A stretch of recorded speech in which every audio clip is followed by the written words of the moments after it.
All right, so this is personal, but the New York Rangers are in the center of the Stanley Cup playoffs right now, and I'm gonna start posting reactions to every game. But since I'm a little late on this, I'm doing game one and game two and talking about what's to come for game three. So just to recap, let's start with game one. So on Tuesday night, the New York Rangers beat the New Jersey Devils 5-1 in game one at the Prudential Center. And while the scoreline was very one sided, I don't think that's the way that the game was played. I do think that the Devils had some really good chances in the second and third and just had a very slow start, allowing the Rangers to score 2 goals in the first period between Vladimir Tarasenko and Chris Kreider on the power play. And then you go into the second period, and the Devils were the better team. The Rangers were giving away the puck in the neutral zone and giving into the Devils' transition game, which makes them so good. That's why they finished third in the league this year. Their transition game between Jack Hughes, Timo Meyer, and Nico Hischier. When they fiend off neutral zone turnovers, that's how they turn their offense. And the Rangers did not play well in that second period, but they still took a 3-0 lead behind Ryan Lindgren. The Devils really dominated those 15 minutes in the third and in the second, and then the Rangers turned it on. And then going into the third period, I thought it was a pretty even period. But what stands out for the Rangers here was the first period. When you're playing a playoff game on the road, it's always about weathering the storm. And for a Devils team that fiends off energy and is really good at home this year, the Rangers came out and they played a really good first 10 minutes. And obviously, they scored that goal with Vladimir Tarasenko 4.5 minutes in, 5.5 minutes in. And when you score the first goal, that takes the energy out of the arena. And on the road, that's huge because you could really be buried if the team scores in the first 10 minutes, the home team.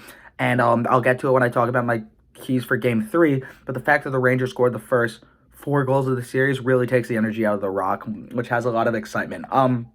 Going into this series, I said the Rangers didn't match up with the Devils in one area, and that is speed. The Rangers are a really fast team, but the Devils are faster. They're the faster team in the league, and obviously they have one of the best offensive players in the league in Jack Hughes, who really goes off speed, and the Rangers did a great job on Jack Hughes in game one. Hughes had 5 giveaways. The second closest player had 2, and while he did score a goal on a penalty shot and had some high-quality chances, the Rangers did a really good job around him, having 1 or 2 players by him whenever Hughes was on the ice. And while Hughes did get his chances like every good player will, they were good around him. And then a few other things on this game. Ryan Lindgren had his best offensive game as the Ranger and deserved it. Ryan Lindgren's been great for the Rangers since he joined them. Gritty defenseman, but the fact that he scored that goal to make it 3-0 when the Devils really were pushing, won the game for the Rangers. And then they blocked 23 shots, which is a big number. That's John Tortorella hockey right there. And then just it was an all-around complete effort, and I do think we'll talk about this in game two too. The kid line was their best 5-on-5 line, and the fact that Alexi Lafreniere, Capo Caco, and Philip Heel are playing well in the playoffs is a really good sign of things to come. And then the Rangers won 5-1 and won game one and took a 1-0 lead. Now game two, same scoreline, 5-1 Rangers. But I thought it was a very different game. And I thought it was a very different game because I thought the Rangers were the better team for all 60 minutes. I think that the Devils, or it was a pretty even first period, and the Devils did take a 1-0 lead on a power play, but it was a broken play. It was a broken play that Michael McLeod got a stick on, and then there was a rebound chance for Erik Haula that gave the Devils a 1-0 lead. And what did the Rangers do so well, which they've been so good at this entire year? They responded. That's why they were at the top of the league in comeback wins. And right after the Devils scored, they came back with a chance where Patrick Kane found Adam Fox and Chris Kreider put a rebound on Vitek Vanacek, and while it didn't go in, you knew the Rangers were coming. And they came out to the second period, and they dominated play for the first 5 minutes until Vladimir Tarasenko scored. There wasn't a single whistle, and then the Rangers just played a complete 60 minutes. Whenever the Devils threw something at the Rangers last night, the Rangers responded, whether it was through their defensive structure or having a high-quality chance when the Devils had a high-quality chance, or whether it was a big save from Igor Shesterkin, which he didn't have to make many last night. The Rangers were the better team for all 60 minutes, and I know a lot of people will say it's playoff experience versus playoff inexperience. I don't really buy that too much. While it is something like that, it's more the Rangers responded from being down like they have all season. A few more things to note about game two that really stand out. One, Patrick Kane. Patrick Kane faced a lot of criticism after game one, even though he did have a point. He just looked a little lost out there. I'm not saying that, a lot of people will, but then yesterday Patrick Kane showed why he is the best American hockey player ever. He had 2 assists and a goal, a Showtime goal, the best goal of the night by far, off a defensive play, which is his liability.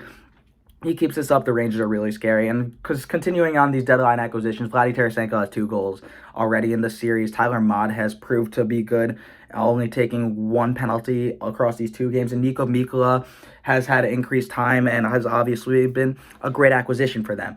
Moving on, the kid line. The kid line was the best line at 5v5 during game 1, and I think in game 2 you can make the argument for that too. They have a cycling play style through Hito, Lafreniere, and Kakko, all strong guys, and then they got a goal to show for it yesterday. Kakko's goal was really nice. Hito found him.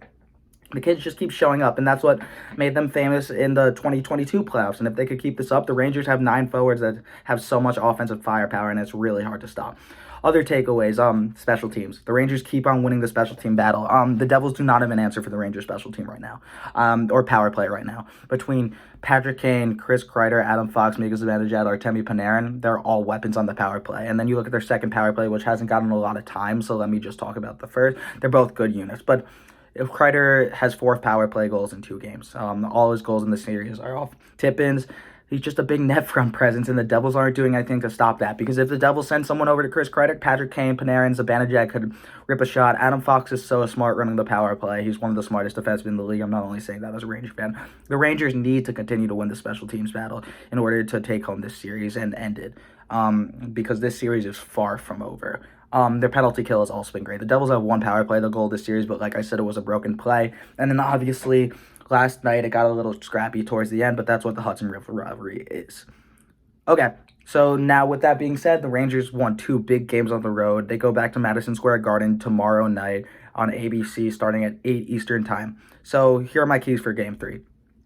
The Rangers played great. The series isn't over. They cannot go into this game thinking that they're up 2-0. It's just another game. Gerard Gallant said this. Chris Kreider said this. It's just another game against an arch rival, and they are going to be desperate. And so the Devils are going to be desperate, and they are going to come out flying, but the Rangers should come out flying too because it's Madison Square Garden, and it's just such a good playoff environment. That's key 1. Just come out, play like it's another game. Key 2, special teams. The Rangers have to keep winning the special team battle. A lot of the concerns over New York, New Jersey as a playoff series was that the Devils were a better 5-on-5 team, and I think they're pretty even, but I think when the Rangers have a real advantage, it's on special teams and through their power play.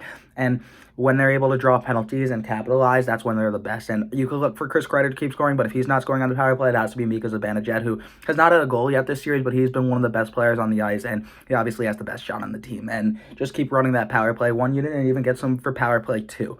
And 3, contain Hughes. They really need to contain Jack Hughes. They're doing it well, but superstars could always pop off, and Jack Hughes was really good in his 2 games at Madison Square Garden this year. 1 resulted in a Devils win, 1 was a Rangers overtime win, but they got to contain him. With this being said, the Rangers are they got to win 2 more games. They're up 2-0 in the series, but at the same time, the job is not even close to done. They should feed off the home environment. They should come out flying, try to take a really commanding lead in this series. 2-0 is good, but the Rangers know, and Gerard Gallant said this, they were down 2-0 in the series last year, and they were up 2-0 in the series. They know both sides, and they know how they're feeling. They know how the Devils are feeling.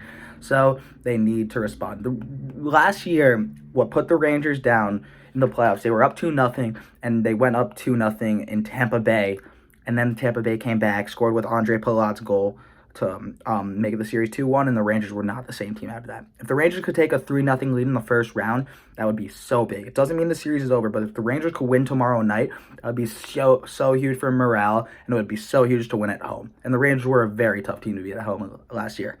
So look for that. Can the Rangers score first? Can the Rangers feed off the environment? Can the Rangers put the Devils to sleep? 2 big wins, obviously a lot of takeaways, but right now, all eyes are on Game 3, and as far as I'm concerned, it's still 0-0. So with that being said, let's go Rangers. Game reaction coming after tomorrow.